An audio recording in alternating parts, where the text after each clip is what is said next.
Judge Richard Thornton sat behind his mahogany desk in the courtroom, his stern expression betraying no emotion as the case unfolded before him. He had seen countless similar cases where minor infractions were met with a swift application of the law. He prided himself on being impartial, believing the law should apply equally to everyone, regardless of background or circumstance. It was this belief in fairness that had earned him respect, even admiration, in the town. Yet, on this particular day, something about the case felt different. Reverend Naomi Williams stood at the defendant's table, her calm demeanor in stark contrast to the tension in the room. She had arrived early for the hearing, dressed in her simple, yet dignified attire. Naomi had worked tirelessly to organize a community event, a gathering to support families in need, with food, clothing, and resources provided at no cost. However, the event had been held in violation of a local ordinance requiring a permit for public gatherings. Despite her intentions, the event's lack of a permit had drawn the attention of local authorities, leading to the citation. "Your Honor," Naomi began, her voice steady, but with a warmth that filled the room. "This event was meant to help people in need. We didn't set out to break the law, but simply to provide a service for the community. People were struggling, and I did what I could to bring them together." Thornton, however, was unmoved. He had heard countless justifications for breaking the law in his years on the bench, and while he respected Naomi's intention to help, he couldn't overlook the rules.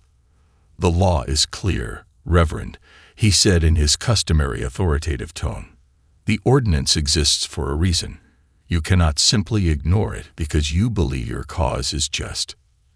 Naomi nodded, her gaze unwavering. "I understand, Your Honor. I'm not asking for leniency.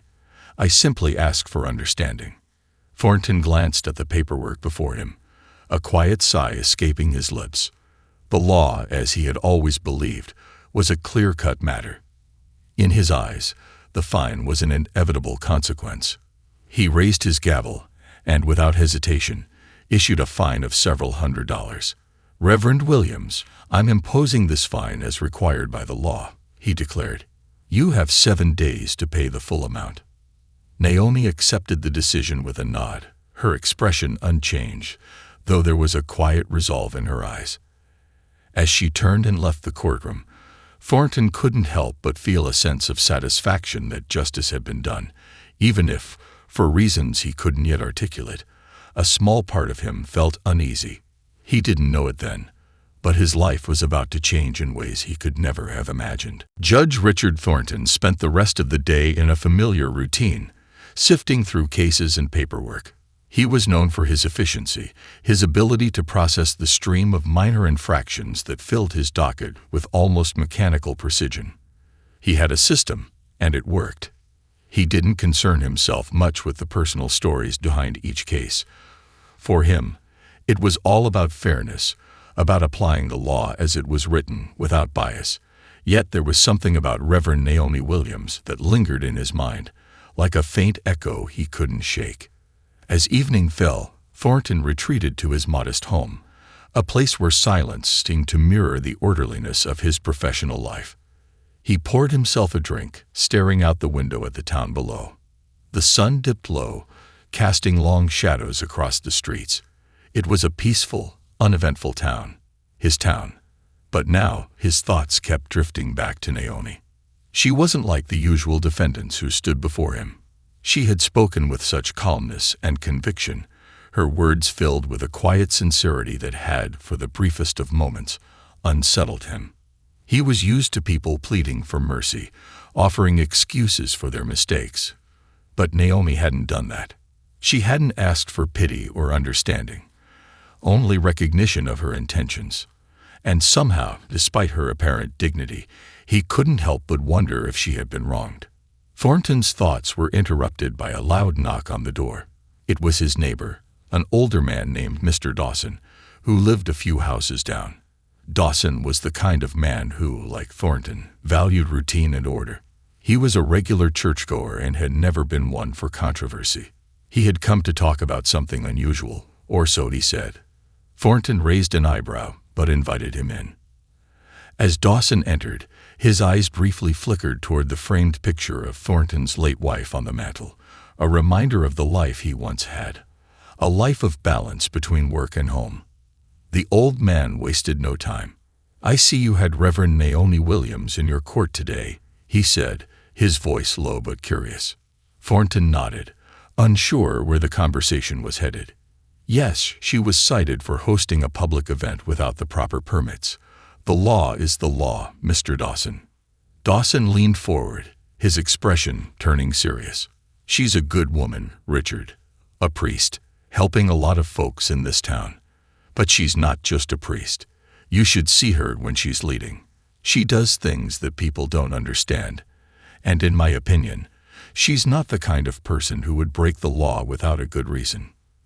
The comment lingered in the air between them, leaving Thornton with a new faint flicker of doubt. He had already made his decision, but now, for the first time, he found himself wondering if there was more to the story, more to Naomi Williams than met the eye. The following Sunday, Judge Richard Thornton found himself standing outside Stephen's Church, an unexpected decision hanging in the air. After his conversation with Mr. Dawson, his mind was swirling with questions. Who was Reverend Naomi Williams, really? What made her so different from the other people who came through his courtroom?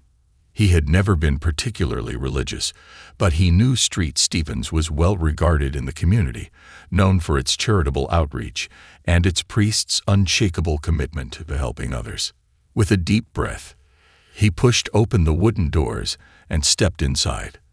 The quiet buzz of conversation faded as he entered, and the smell of incense and candles filled the air.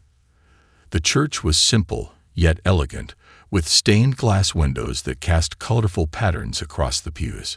Despite the calmness of the surroundings, Thornton couldn't help but feel out of place. The air felt heavier here, and the weight of his own thoughts pressed down on him.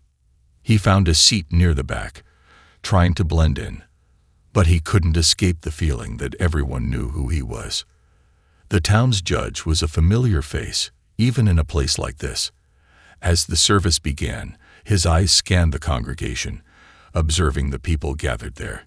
Young families, elderly couples, single parents, all of them united by the church and Naomi's leadership. It was clear that she meant something to these people, something beyond just the sermons she preached. Then Naomi stood up to speak. The moment she stepped to the pulpit, a hush fell over the room. She was striking in her presence, dressed in a modest black robe, her dark eyes alight with quiet authority.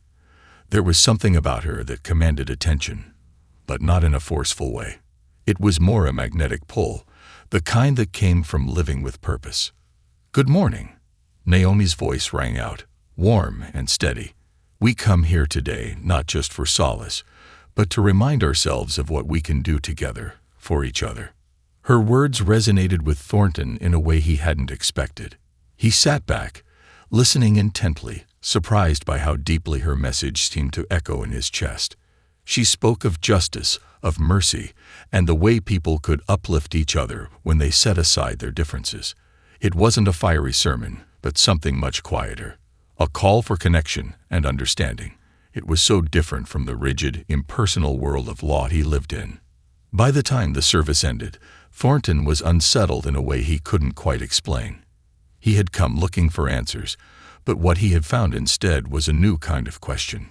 Could he, a man who had spent so many years focused on the law, be a part of something more, something beyond mere judgment?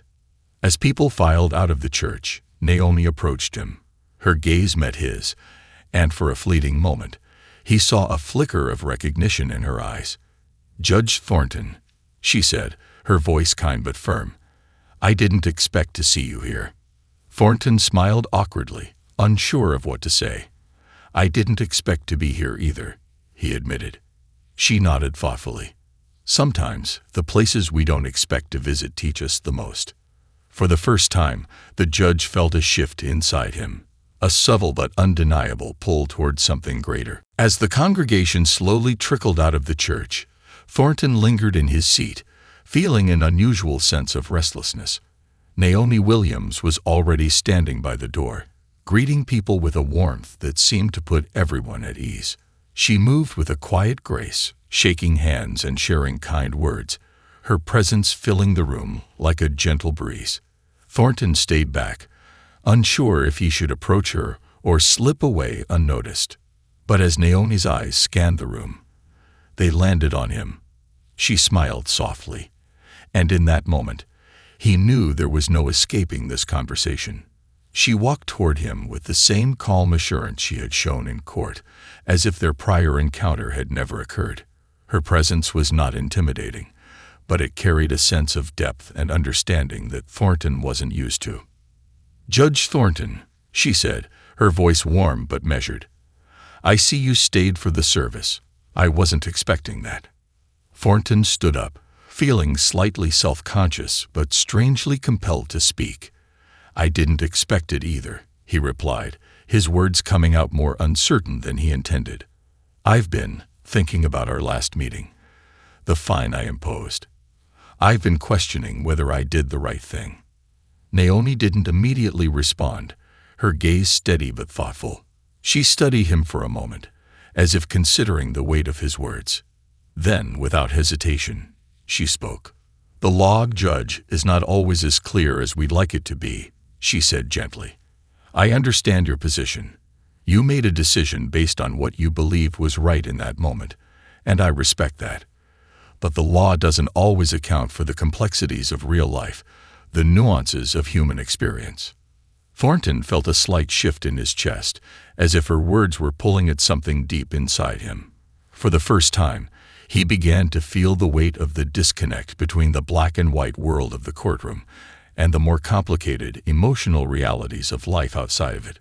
"I didn't intend to make things harder for you," he continued, his voice quieter now. "I've always believed that justice was about applying the law equally, no matter who's involved. But He hesitated, unsure how to express the thought. "I think I may have missed something with you. I'm not sure what, but something doesn't sit right with me." Naomi's expression softened, and she took a step closer. "Judge Thornton, the work I do here at Street Stevens isn't about breaking rules. It's about helping people. Sometimes it means stepping outside the lines, offering something more than just a fine or a sentence.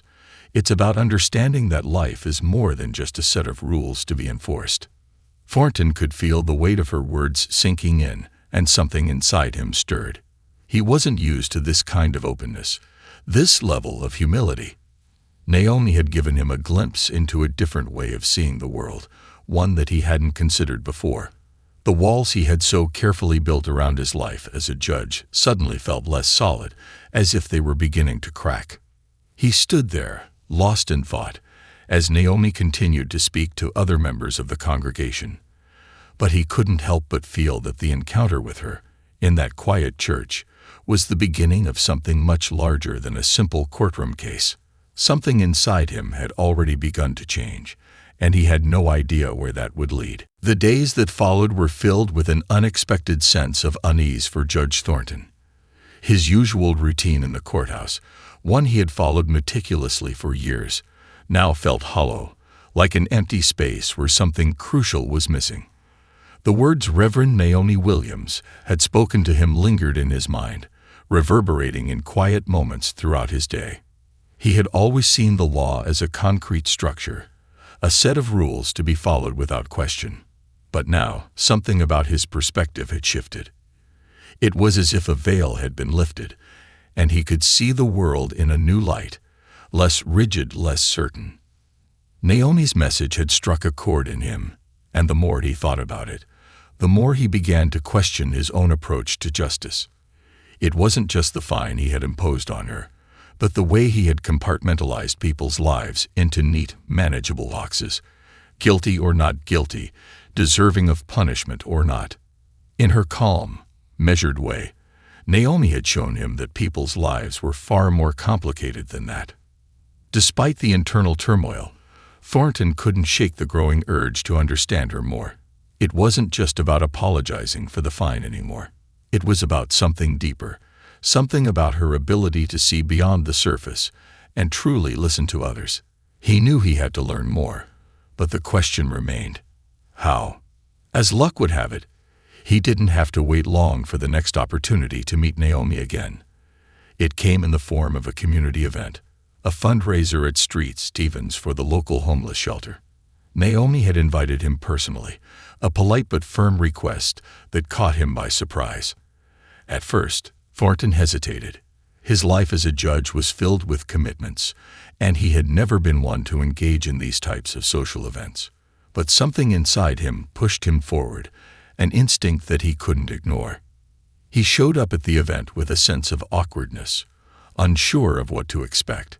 The church hall was filled with tables laden with homemade goods, local art, and donated items, all meant to raise funds for the shelter. The atmosphere was warm, full of laughter and conversation. It was nothing like the cold, sterile world of the courtroom where he spent his days. Naomi greeted him with a smile, as though the past tension between them had never existed. "I'm glad you came, Judge," she said, her voice sincere.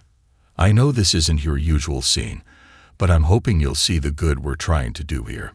Thornton nodded, still unsure of what he was doing there. But as the evening unfolded, he found himself talking to people in a way he never had before. The conversations were real, filled with empathy and care. He spoke with some of the volunteers, who shared stories of their work helping the homeless, and even learned more about Naomi's tireless efforts behind the scenes. It was clear to him that this was not just about charity. It was about creating a community, about seeing each person as more than just a case or a statistic. By the end of the night, Thornton was exhausted, but in a way he had never felt before, tired from the genuine connections he had made, not the impersonal grind of work. Naomi had opened a door he hadn't even known existed, and now he couldn't ignore the pull towards something more meaningful. He was starting to realize that justice was not just about following the law. It was about understanding people, listening to their stories, and having the courage to see beyond the surface. As he left the event, the weight of his old convictions seemed lighter, less defined. For the first time in years, Judge Thornton wasn't sure where his path would lead, but he was beginning to feel something deeper stirring within him. And for once, he was eager to see where it would take him. The weeks following the fundraiser at St. Stephen's brought a profound change to Judge Richard Thornton. His time at the event had opened his eyes to a world beyond the courtroom, one where the law wasn't always the final word, and compassion often spoke louder than judgment. He found himself thinking about the conversations he had had with people that night, about the families struggling to make ends meet, the volunteers who spent their days helping others, and Naomi, who seemed to embody a sense of purpose that made him question his own motivations. But as he returned to his role in the courtroom, the tension began to grow. His colleagues noticed the shift in him almost immediately. There was something different about Thornton, an air of introspection that hadn't been there before. His decisions, once quick and decisive, now seemed to carry more weight. He found himself slowing down during cases, listening more, considering the circumstances of those before him. Some of his colleagues, like Judge Karen Fields, watched him closely, sensing a change but unsure of its implications. "Thornton," Judge Fields said one afternoon after court, her tone blunt but concerned, "what's going on with you? You're not the same. You're second-guessing every decision you make." Thornton paused, his hands resting on the desk. He had expected this kind of reaction. He had always been the steady, predictable one in the court, the one who followed the rules without hesitation. But now, it was different. "I've been thinking about the people in front of me, Karen," he said slowly. "I've been thinking about what they're going through, and whether the law is enough to address their needs." Karen raised an eyebrow. "So what? You're suddenly questioning the whole system. The law has its place, Richard. You can't just start bending rules because someone has a sad story." "I'm not bending the rules," he replied, a note of frustration creeping into his voice. "I'm just wondering if the system we have is the only way to do things. Maybe there's more we can do to help people before they end up in front of me in the first place." Karen sighed, shaking her head. "Be careful, Richard. You're walking a fine line. You start questioning the system, and you might find yourself on the wrong side of it. But Thornton wasn't deterred. The more he thought about it, the more he realized that what Naomi had shown him wasn't about breaking the law. It was about understanding it. She had made him see that there was a place for compassion in justice, that a sentence or a fine didn't always solve the deeper problems people faced. Naomi had told him that the law didn't account for the complexities of life. She was right. He had always been so focused on the letter of the law, but now he was beginning to see that the spirit of it, mercy, understanding, rehabilitation, was just as important. That evening, he found himself back at Street Stevens, sitting in the back pew, his thoughts heavy. Naomi was leading another service, but this time, there was no one around to hear his thoughts. The church felt like a sanctuary, not just for the congregation, but for him as well. He had come to realize that he couldn't keep walking the path he was on, not when he had seen another way. The question was no longer whether he could change the way he judged. It was whether he had the courage to stand up and challenge a system that had always been his world. As the service came to a close, Naomi caught his eye again. This time, there was a knowing look between them, as if she understood the journey he was beginning. Thornton didn't have all the answers, but for the first time in a long time, he felt ready to start searching for them. And that, he realized, was the first step toward something far greater than the courtroom he had known all his life. Judge Richard Thornton sat at his desk, the familiar stacks of case files before him. But today they felt different. He had never before found the law so confining. His mind kept returning to the conversations he had shared with Naomi and the people at Street Stevens. The voices of those he had heard were still echoing in his thoughts, reminding him of the complexity of their lives. It was becoming increasingly clear to him that the rigid application of the law, while necessary in many cases, wasn't always the solution to the deeper issues people faced. His internal battle had reached a tipping point. That morning, as he had reviewed the details of an upcoming case, he had come across a situation that mirrored the very question he had been struggling with. A young mother, struggling to support her children, had been arrested for shoplifting. It wasn't a violent crime, but the system would treat it as such.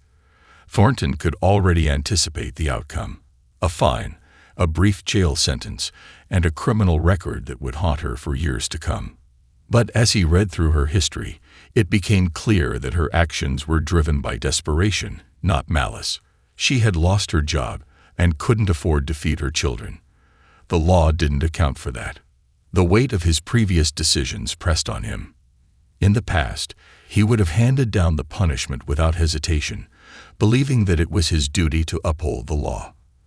But now, he couldn't ignore the glaring truth that the law alone wasn't enough. Was the mother's suffering addressed by the punishment he was about to impose? Could he help her in another way? The answers eluded him, but one thing was certain.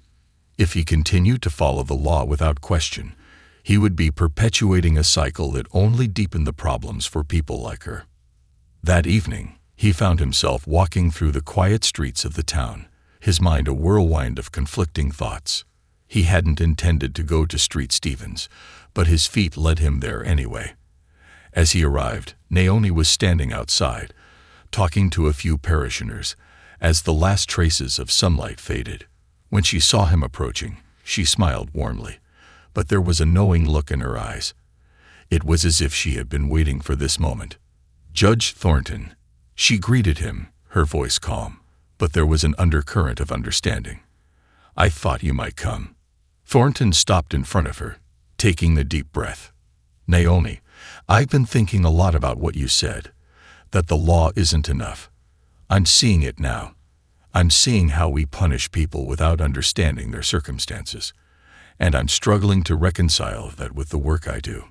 Naomi listened intently, her gaze unwavering. "It's a difficult thing to confront," she said gently. "But what matters is that you're asking the right questions now. It's not about abandoning the law. It's about seeing it for what it is, a tool, not the final answer." Thornton nodded slowly, a sense of clarity beginning to form. "I don't know what the solution is yet, but I know I can't keep going as I have been. I need to find a way to balance justice with compassion." Naomi placed a hand on his shoulder, her touch warm and reassuring. "You're on the right path, Richard. Justice and mercy can coexist. But it starts with understanding, with seeing people for who they really are, not just their mistakes." Thornton took a moment to absorb her words. For the first time in a long while, he felt a sense of purpose beyond the courtroom. He wasn't sure where this new path would lead, but he knew he couldn't go back to the way things were. Change was hard, but it was also necessary. And as he stood there with Naomi, something deep inside him shifted. He was ready to embrace a new kind of justice, one that took into account not just the laws, but the people those laws were meant to serve. Judge Richard Thornton's decision to approach justice differently was not one that came easily. The road ahead would be uncertain, and the backlash inevitable. He knew that making such a dramatic shift in his approach to the law would have consequences.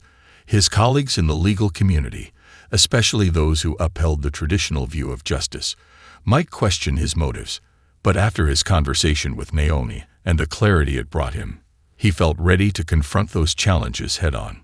The first case he decided to handle differently came shortly after his conversation with Naomi. It involved the young mother who had been caught shoplifting. As he sat at the bench, listening to the details of the case, he found himself looking beyond the facts, beyond the crime itself. He saw a woman who was not a criminal by nature, but a mother trying to care for her children in a system that seemed to offer no support. Her desperation had led her to make a choice that would haunt her for years. Thornton made a decision that shocked everyone in the courtroom. Instead of sentencing her to jail time or imposing a steep fine, he ordered that she attend a program designed to help struggling families. He also arranged for her to receive counseling and job placement services. It wasn't a traditional sentence, but it felt like a step toward addressing the root of her problems rather than punishing her for them. The courtroom was silent as he made his ruling, and he could feel the weight of the moment pressing down on him. After the hearing, Thornton sat back in his chambers, reflecting on the decision he had just made. There were moments of doubt, but as he thought about the woman's future and the chance she had now to turn things around, he realized that he had done the right thing. It wasn't about being lenient, it was about being compassionate. And in that moment, he knew he had taken his first real step toward reshaping the way he approached the law. As the weeks passed, Thornton's decisions began to reflect this new mindset. He found himself looking for ways to incorporate restorative justice into his rulings, considering not just the punishment, but the opportunity for rehabilitation. The community began to take notice. Some were skeptical, questioning his motives, but many others, especially those who had been previously ignored or underserved by the legal system, began to express their gratitude. Naomi, too, had noticed the change in him. One Sunday after service, she gave him a quiet nod as she walked past him, a simple acknowledgement that spoke volumes. One evening, as Thornton walked out of the courthouse, he felt a sense of peace he hadn't known in years. The path he had chosen wasn't easy, and it wasn't without its challenges, but it was right. As he looked up at the sky, the first stars twinkling overhead, he realized that he was no longer just a judge. He was part of something bigger, something that was about justice, but also about mercy, understanding, and connection. Naomi's words echoed in his mind once again. Justice and mercy can coexist. He now understood what she had meant. And in this new understanding, Thornton had found a renewed sense of purpose. His journey had just begun, but for the first time, he was confident that it was the right one.